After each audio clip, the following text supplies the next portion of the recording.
learning outcomes. After studying this module, you shall be able to know service sector in India, learn the long-term implications of service sector, identify the factors responsible for growth in services, evaluate the reforms implication in service sector over years, and lastly, analyze changes in employment structure.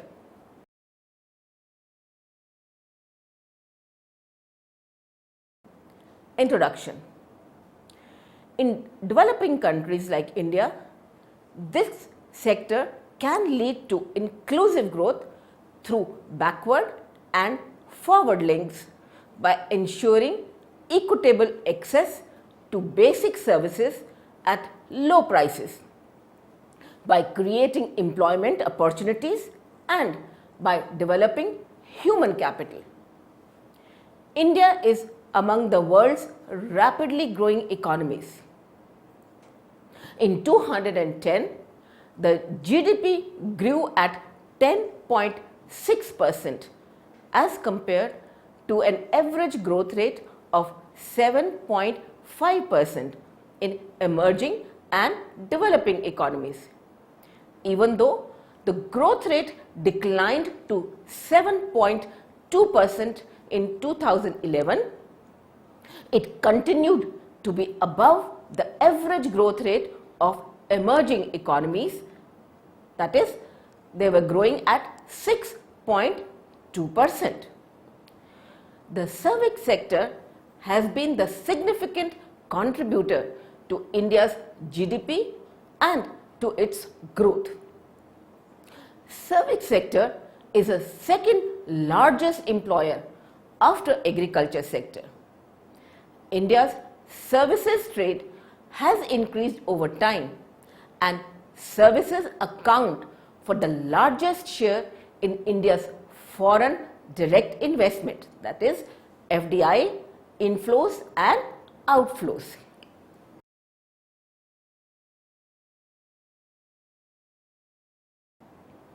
Service sector in India. The growth in the service sector in India has been linked to the reforms of the 1990s. In the beginning, 3 decades after independence in 1947, India was largely an agrarian economy.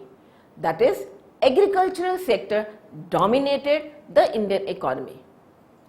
The service sector started to grow in the mid-1980s, but growth accelerated in the 1990s when India initiated a series of economic reforms after the country faced a severe balance of payment crisis. Reforms in the service sector were a part of 1991 reform program, which led to privatization, the removal of FDI restrictions and streamlining of approval procedures, among others. Services GDP. Over time, total growth rate of India and rate of growth of its service sector have outpaced those of the world. World services growth, which was moving in tandem with its overall growth with mild peak fall movements over the years, continued to be consistently above its overall growth in the last decade, except for 2003, when the former was marginally lower than the latter.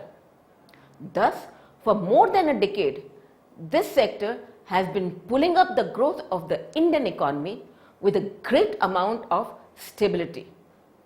The share of services in India's gross domestic product at factor cost or at current prices increased from 33.3% in 1950-51 to 56.5% in 2012-13 as per advanced estimates. There are variations in the growth and performance of different type of services. Business services, communications and trade have grown faster than the overall sector has, while others such as real estate, legal services, transport, storage, personal administration and defense have grown at the same rate, as per the study of Gordon and Gupta in 2003. Domestic demand for services such as telecommunications and financial services, along with exports of ICT, have contributed to the high growth of these services. Table 2 shows that after the 1990s, all type of services share in GDP increased, but the share of community, social and personal services declined in the sector overall. Let's look at the table. What we are going to do is we are going to look at the share in services and share in GDP in the years 1950s, 70s, 80s, 90s and 2000s. Let's look at the share of different services. Community, social and personal services, their share in services was 36%, share in GDP 10.4% in the 1950s. In the 1970s, their share was 35.1%, share in GDP 12.6%. In 1990s, the share in services was 30.3% and in GDP 13.9%. In 2000s, their share in services was 26.1% and share in GDP was 14.0%. Financing, insurance, real estate and business services, their share was 25.2% in services, in GDP 7.5% in 1950s, in 1970s 20.3%, the share in GDP 7.3%, in 1990s 26.2% and 12.0%, and in 2000 27.3% and 14.7%. In case of trade, hotels and transport, their share in services was 28.5%, in GDP 8.5%, share in services in the 1970s was 30.2%, in GDP 10.8%, in 1990s 28.5% and share in GDP 13.0%, in 2000s 29.4% and 15.8%. In case of transport, storage and communication, in 1950s their share in services was 11.3%, share in GDP 3.4%, in 1970s share in services was 14.5%, in GDP 5.2%, in 1990s share in services 15.0%, their share in GDP was 6.9% and in 2000 share in services was 17.3% and share in GDP was 9.3%. Employment in services. Table below shows that in financial year 1993, close to 63% of the total population was engaged in agriculture, while 22% worked in services, both the formal and informal sector. Over time, the percentage of people working in agriculture has declined and employment in services has increased, although agriculture continues to have the highest share. Employment in different sectors and service industries as a percentage of total employment by fiscal years. So, what we are going to see is share of agriculture, industry and services The share of agriculture in 2009-10 was 53.2, in 2004-5 58.5, in 1990 and 2000 61.7, and in 1993-94 62.8. The share of industry was 21.5, 18.5, 15.9 and 15.2. That of services in the corresponding years was 25.3, 23.4, 22.4 and 22.0. In financial year 2009, services accounted for around 62% of total employment in the organized, that is the formal sector. However, within the service sector, over 80% of the employment was in the unorganized or informal sector. State-wise comparison of services. A comparison of services share in the gross state domestic product, which is also called GSDP, of different states and union territories in 2011-12 clearly shows that amongst all the sectors, it is the services sector which is the most dominant sector in most states of India. States and UTs such as Chandigarh, Delhi, Kerala, Mizoram, Nagaland and Karnataka have higher than all India shares. Chandigarh tops the list with a share of 85%, followed by Delhi with 81.8%. Other than Arunachal Pradesh, that is, their share 33.8%, Chhattisgarh 36.7% and Sikkim 37.0%. The services share in the GDP in all other states is more than 40%. In 2011-12, in tune with the general moderation in the overall growth of services, growth rate of services in many states also moderated. But some states continued to register high growth rates, with the highest being in Himachal Pradesh at 17.3%, followed by Bihar at 16.6%. Among UTs with high services share in GSDP, Delhi with 11.5% growth tops the list. While the services revolution in India has been becoming more broad-based, the initial momentum seems to have slowed down for some northeastern states like Arunachal Pradesh, Mizoram and Nagaland after the advantage of base effect is over. FDI in the services sectors. Services sector growth is closely linked to the foreign direct investment inflows into the service sector and the role of transnational firms.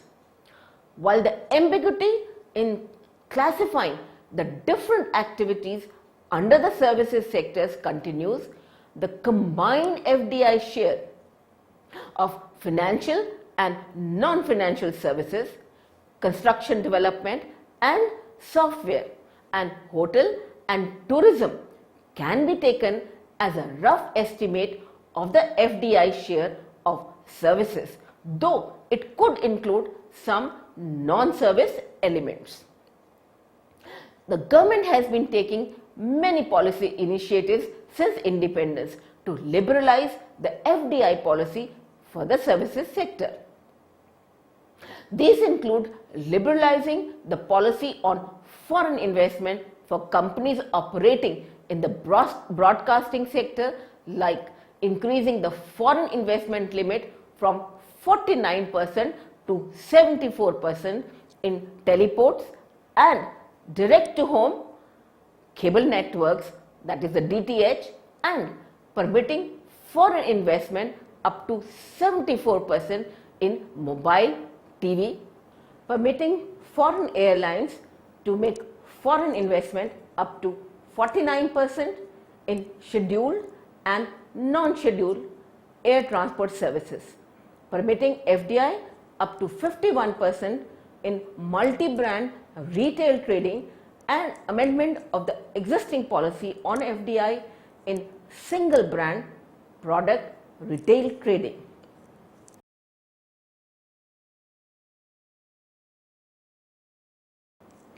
Causes of growth in service sector. In recent years, there has been an unprecedented growth in services across all countries. While in the advanced industrialized countries, this is seen as a continuation of the economic transformation. The above average growth of the services sector as compared with manufacturing and agriculture is also seen in some less developed countries like India. Factors behind increased share of service sector. The composition of services has also continued to change in favor of the modern and dynamic services, namely transport, communication, financial and business, including the software and related services. On the other hand, traditional trade, hotels, community and public administration services have shrunk in importance. The various explanations that have been put forward to explain the increasing share of services in GDP, investment and employment in the process of growth can be categorized as demand side factors and supply side factors. Demand side factors cause increased demand for services as growth proceeds, while supply side factors improve the supply of services. A. Demand side factors. B. Supply side factors, that is trade, liberalization and reforms. Let's look at the demand side factors. The rise in the services sector has been attributed to a number of possible factors, both from the demand as well as the supply side. It has been argued that the disproportionate growth in services, at least in case of India, is not a recent phenomena. Scholars have offered a number of explanations about the growth in services employment. An important factor for services growth is demand-led. The increased demand for services by the producers of goods and services is in part due to firms externalizing service functions that previously had been performed internally. There has been a spurt in the intermediate services demand in recent years. The growth of multinational firms, the increase in international trade, and the proliferation of products are also seen as causing a rise in the demand for services. Steinbeck et al. In 1981 have argued that multinational firms that compete in increasingly complex business environments have expanded the amount of effort devoted to activities such as planning, coordination and control, and consequently have increased their use of services. Supply side factors, that is trade liberalization and reforms. Apart from the demand factors discussed above, scholars have also proposed supply side factors that have contributed to the increased role of the services sector. This is more prominently seen with regard to the services employment and with regard to advanced industrial economies. The technology-led increases in labor productivity in manufacturing sector can lead to relative changes in employment share, so that this results in the net decline in manufacturing employment and no change or increase in the services employment. The relative increase in the share of services sector employment may not be due to opportunities or productivity levels in the services sector, but it could have more to do with the productivity levels in the manufacturing sector. This is because the manufacturing sector is a learning sector while the services sector is not. A number of studies have attempted to explain the fast growth in the share of service activity observed in cross-country data.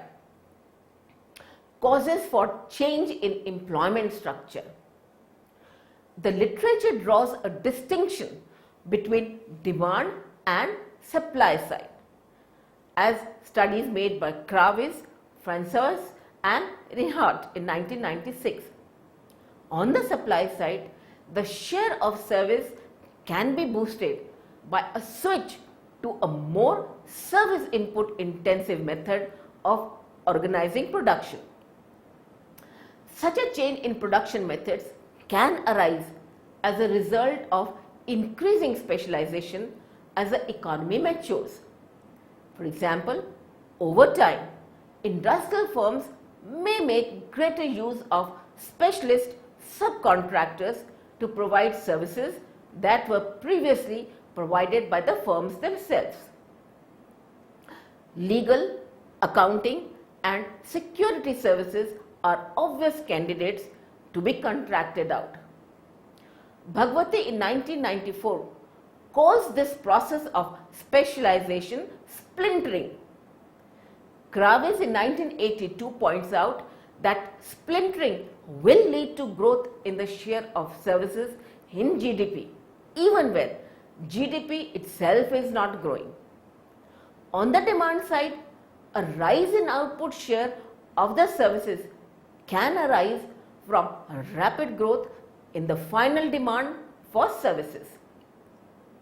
This could be from domestic consumers with a high income elasticity of demand for services or from foreign consumers with a growing demand for the country's service exports. Demand-led growth of this type is likely to result, at least initially, in higher prices of services as well as a shift of resources into the production of services. Service activity can also be stimulated by technological advances whereby new activities or products emerge as a result of technological breakthrough.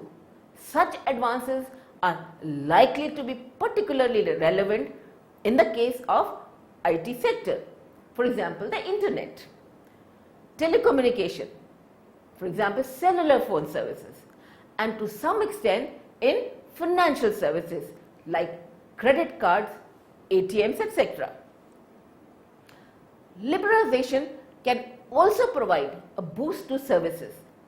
In India, crucial policy reforms were made in the 1990s, which acted as a turning point in India's economic growth and were conducive to the growth of service sector such as deregulation, privatization and opening up to FDI.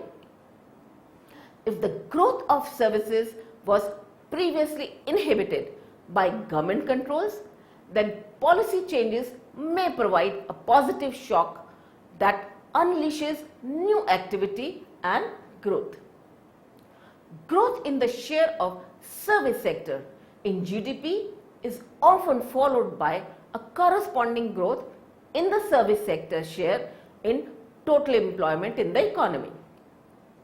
However, in India, we find that though there has been a phenomenal growth in the service sector, this growth has not been followed by a corresponding high growth in employment in the 1990s. This rise in the share of services in employment has been much slower than the decline in the share of agriculture and manufacturing in total employment. This shows that while output generation has shifted to services, employment generation in services has lagged far behind. In the year 1999, services contributed around 28.5% of total employment, in contrast to 30% in middle income countries, 70% in Singapore and around 39% in Indonesia. While the share of service sector in total employment was around 28.5% in the period 1999 to 2000, the share of employment differed for different services. In 1999-2000, the share of different services in the total employment in the private sector was as follows.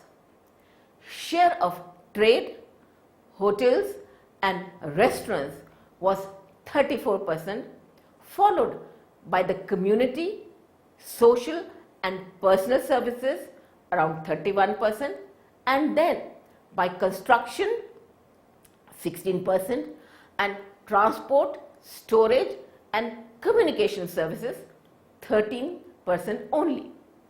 Though this is a unique feature of the service-led growth of India, we find that there exist none of the empirical studies that explain this. Some of the plausible explanations for the slow growth of employment in the service sector can be: A, sectors that have large potential for generating employment are growing slowly. B, the fast growing services sectors also witness high labor productivity growth. As a result, the employment potential is lower in these sectors. C, trade is positively affecting the growth in those services that do not have large potential for generating employment.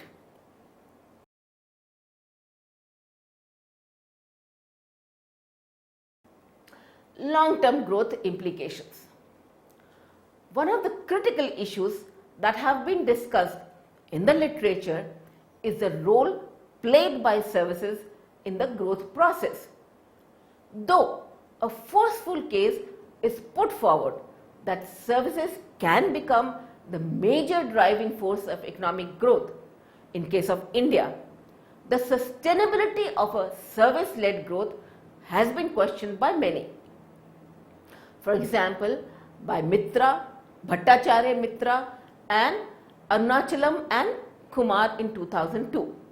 It has been argued that income from service sector is growing much in excess of the demand generated for services by the commodity sector, and since income might grow faster than employment in the organized services, therefore service-led growth can have serious implications for inflation, income distribution and balance of payments.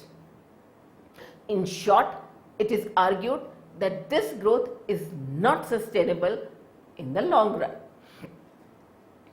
The argument becomes more relevant since economic theory suggests that a fall in the share of agriculture sector and manufacturing sector is a phenomena which is generally associated with the growth process of a high income economy and not a developing country.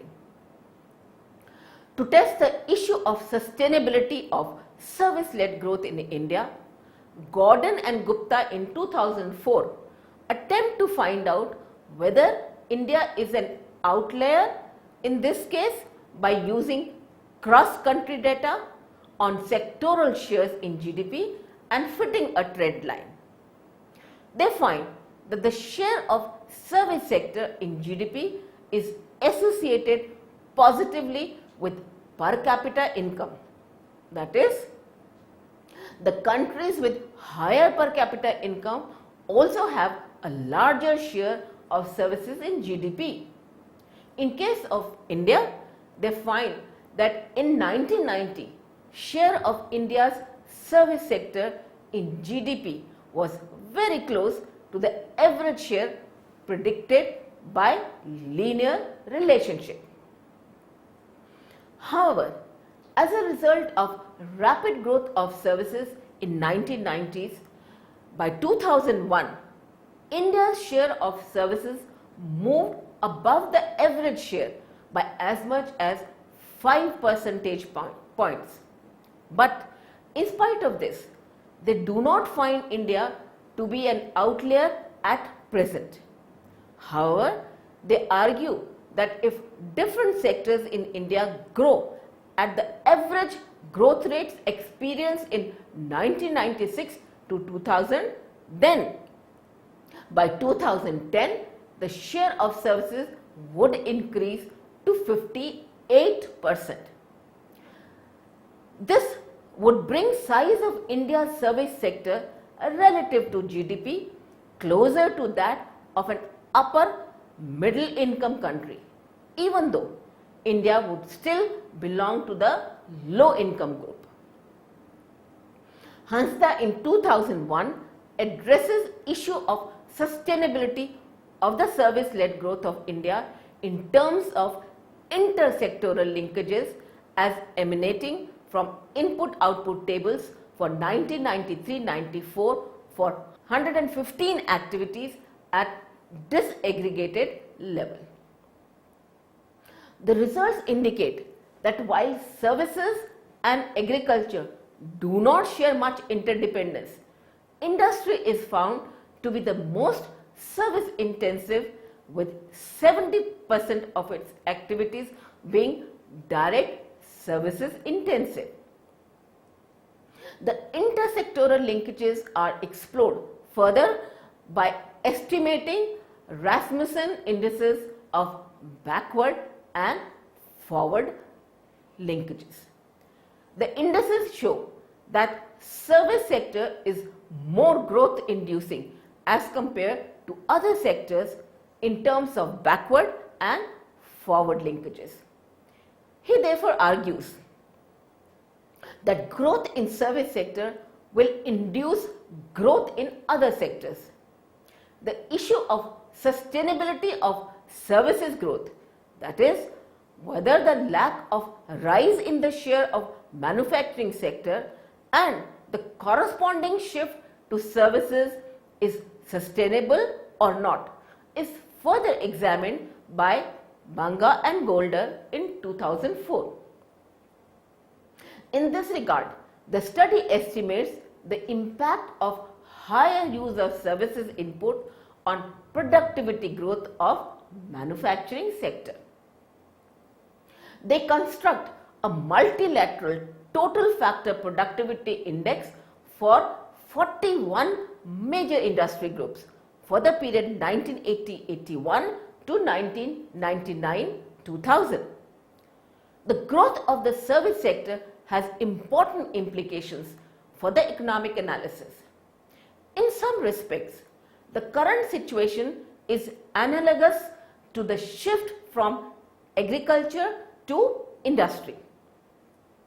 In retrospect, it is apparent that this shift had considerable influence on economic analysis. Land became less important as an input in production and distribution models, and physical capital became much more important. The requirement for theory of imperfect competition became more apparent. Short-run supply curves cannot now be considered as completely inelastic, and the possibilities of increasing returns had to be examined with greater rigor. Implications of the growth of service industry employment concerns the labor embodiment of technological change. This refers to a situation where technological change or an advance in knowledge affects productivity through new additions to the labor force.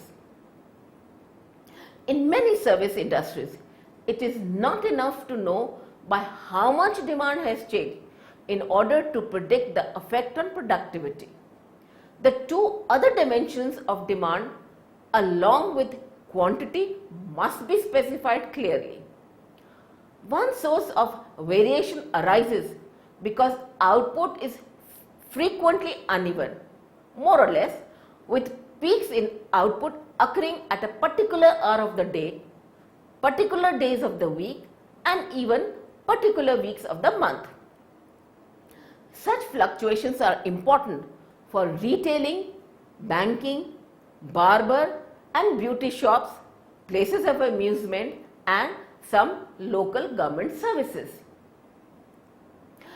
During non-peak times, there usually exists idle capacity. An increase in demand, if occurs at these times of non-peak demand, it may result in the very substantial gains in productivity. On the other hand, an increase in demand occurring at times of peak demand will probably not result in any increase in the productivity. A second source of variation is the size of transaction. Measures of real output in the service sector are always unsatisfactory. As this sector becomes more important, the aggregate measure must become less satisfactory in the absence of significant improvements in the measures for individual industries.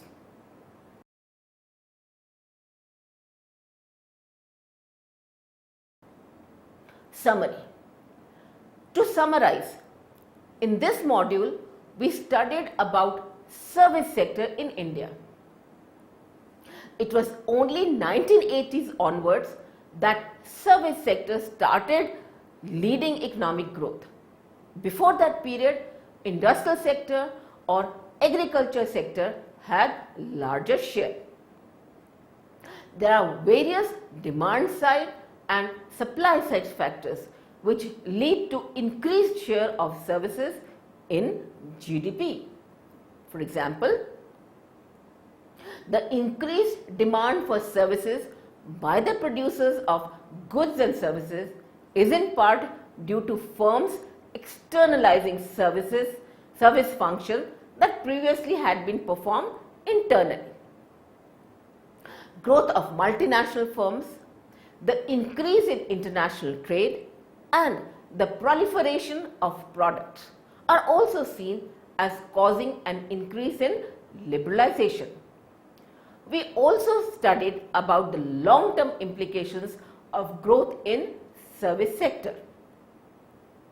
The results indicate that while services and agriculture do not share much interdependence, industry is found to be most service intensive, with 70% of its activities being direct services intensive.